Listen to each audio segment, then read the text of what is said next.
KMBC 9 News at 10. Tonight, a daughter pleads for her father to turn himself in. Daddy, if you're watching this,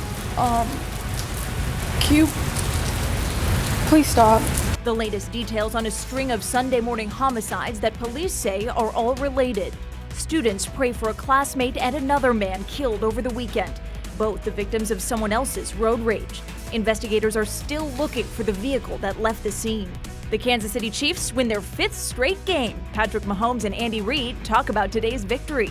The next round of rain is rolling in right now. We have a lot more where that came from, down through parts of Kansas into Oklahoma. I'll have your rainfall timeline straight ahead. The latest now on breaking news as police search for the person of interest in a string of homicides this morning. They're looking for Isaac Fisher, and tonight his daughter is calling on him to surrender. I don't want to lose both of my parents. I've already lost my mom. And if you just turn yourself in, I won't have to lose you too.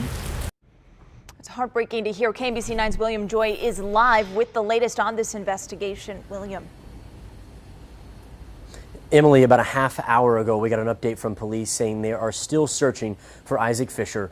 Earlier this evening, his daughter was right here making that emotional plea for him to stop and turn himself in. Daddy, if you're watching this, please stop. And I just want you to know that I love you, no matter what. Isaac Fisher's young daughter was brave enough to beg him to turn himself in. It has been quite a tragic morning for this metro area. Around 9 a.m., police say the 35-year-old Fisher shot and killed a woman at 90th in Kentucky.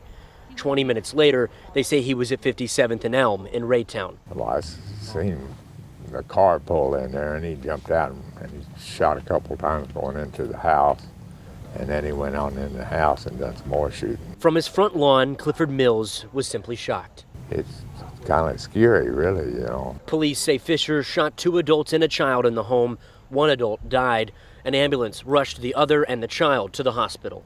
I guess it happens, you know, but it just never happened around here. According to police, Fisher then went to 112th and Eastern Avenue in Kansas City, shooting and killing a man on his front porch. Police asked families nearby to stay inside. It's important to keep the community alert and bring this to a close as quickly as possible. Quickly and without any more violence. This violence isn't you, and don't let it continue. I will always be your princess and your stinker butt. And if anything, do this for me and end this. Police say they have now accounted for every vehicle that witnesses identified at those shooting scenes. Fisher was last spotted running away from the 3rd homicide. If we need more updates on this search, we will share them with you right here on KMBC and on our website at kmbc.com. Reporting live from KCPD's South Patrol, William Joy, KMBC 9 News. And here's another look at Isaac Fisher. He should be considered armed and dangerous. If you see him, call 911 immediately. Do not approach him. Kansas City police are also searching for a woman who they say is a person of interest in another homicide. It happened in the 400 block of Armour Boulevard just after 3 yesterday morning. A man and a woman were shot during an argument. The man was killed. And we have a picture of who police are looking for right now. They say that she should be considered armed and dangerous. There she is. If you see this woman, call 911. New details tonight about that head-on collision in Overland Park that killed a Rockhurst High School student and a Kansas City, Kansas man. Police say it started with a case of road rage involving 2 drivers. 18-year-old Matthew Blosky was killed when one car hit another vehicle, sending it across the median at 151st and Stearns, and it ran into another vehicle, killing both Matthew Blosky and 20-year-old Samuel Christian Seabor of Kansas City, Kansas. Classmates gathered tonight at Rockhurst High School for a vigil. The school's president asked students to keep Matthew's family in their prayers. If we could contemplate in our prayer Mary at the foot of the cross with the unexplained death of her son, that might be our prayer in support of Sally and Jeff and their family at this moment. Police say a dark-colored Honda was involved but left this scene. There's a picture of it there on the right of your screen. Anyone with information is urged to call the TIPS hotline at 474-TIPS. A Grandview teen is in the hospital tonight after being shot in the leg at O'Donnell Park. The teenage girl was shot during an argument, and the suspects, two men 18 to 20 years old, fled in a red Chevy Impala. Police are still trying to track them down. If you know anything, you're asked to call the Crime Stoppers Tips hotline. Tonight in Overland Park, 8 people are without a home after a fire at an apartment complex. That happened at 94th and Neiman around 8 this morning. People say they woke up to the smell of smoke, but they didn't hear fire alarms. 4 units in that building were damaged. No one was hurt.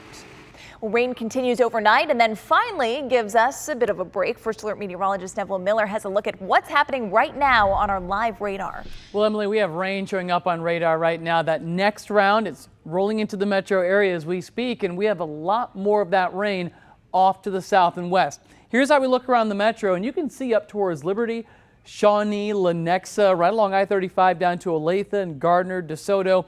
That's where we're seeing the rain at the moment. Spring Hill over toward Baldwin City near Lawrence, even a few rumbles of thunder across parts of Douglas County. Farther down to the south as you head into parts of Franklin and Anderson counties, that's where we're seeing more of that rain, especially down towards Ottawa, right along I-35, rumbles of thunder there. This rain extends out into Oklahoma, so we have a night of rain ahead.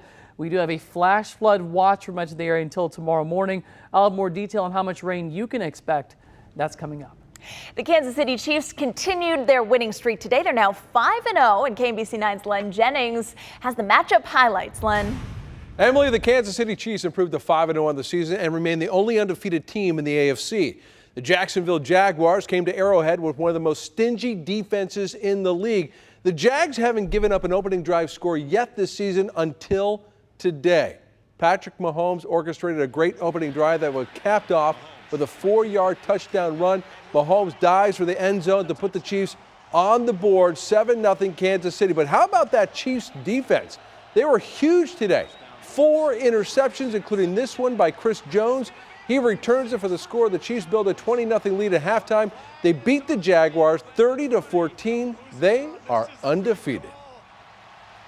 I mean, they really stepped up. They played really well. It was a lot of confidence building that the defense can step up like that and win games. And I mean, it kind of just showed the world because I knew they could. And it shows that we can win with every phase in this game. We expect every phase to pick up the other phase if one phase is down. So. We've been able to do that so far. We got to keep that rolling. Jones was later ejected from the game for hitting a player on the ground. Now the Chiefs gear up for the Patriots next week, and Mahomes is human. We'll have much more from highlights, stats, and reaction on this game later in the broadcast. Emily? All right, thanks, Len. Well, candidates for Kansas City mayor are coming together tomorrow to talk about the tech industry. 7 of the candidates are slated to take part in a forum at Union Station talking about issues important to the region's tech industry. Doors open at 9:30 and that 2-hour session gets underway at 10. This week, a frontrunner in that race for Kansas City mayor backed out of the race. Jason Kanders stepped away from his campaign to seek treatment for PTSD. As Michael Mahoney shows us, the move is getting national attention and sparking a debate on veterans and their mental health. Here's Mahoney's Minute. Jason Kanders' decision to deal with his PTSD issues and drop out of the mayor's race is a brave one. But there's a bigger issue here, and that's veterans transition. The Veterans Administration is spending billions more on improving its access to medical care, especially for post-9/11 vets, and a much better job at helping vets with their education. And it seems like the military could do a better job on their end. Now, there's a brief transition assistance program near the end of an enlistment, but does that really prepare the soon-to-be vets, helping them convert military skills into civilian jobs or leaving the military culture for a very different civilian world? And that's all compounded by the fact that a very small percentage of us ever serve in the military now. There is an estimated 4 million post-9/11 veterans, young adults that will be using veteran services for decades. And thankfully, there are many more volunteer and private vet support groups out there backing up the VA. But the military itself ought to do a better job of getting its people ready to move out. That's my minute. If you want to vote in the November midterm elections, the deadline to register to vote is fast approaching. In Missouri, you now only have 3 days. Wednesday is the deadline. In Kansas, you have until October 16th. A limo full of people blew through a stop sign and slammed into a parked SUV. All 18 people inside that limo were killed, as well as 2 people standing nearby. ABC's Maggie Rowley reports it's the deadliest vehicle accident in nearly a decade. A small town is reeling after what authorities are calling a horrific crash. This is one of the biggest loss of lives that we've seen in a long, long time. New York State Police confirming 20 people have died after a limo slammed through an intersection and into a parking lot, killing 2 pedestrians and all 18 people inside that limo.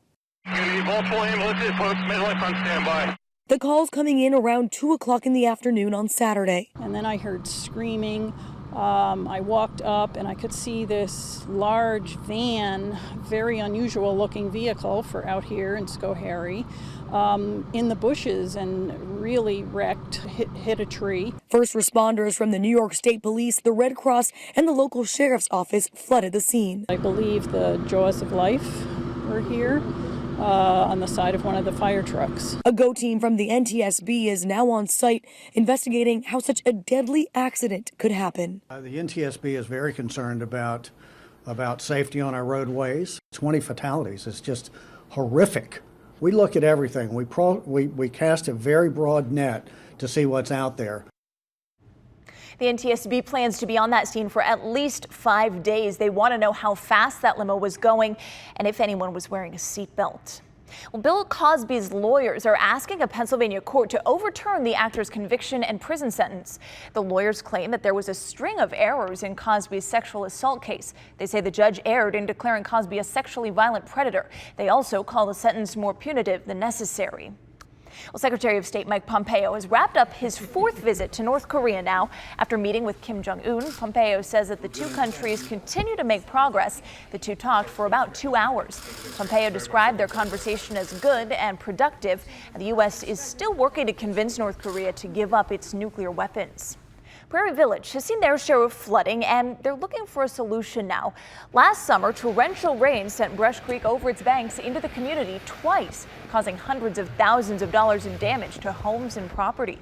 On Tuesday, the city will reveal the results of a study of the Mission Road floodplain and also a potential solution. And Emily, we picked up between 3 to 5 inches of rain over the last 48 hours, and we have more rain on the way for it tonight. Looking ahead to your forecast. Flash flood watch through 7 o'clock in the morning tomorrow. 1 to 3 inches of rain, and that rain chance to see it there is pretty high.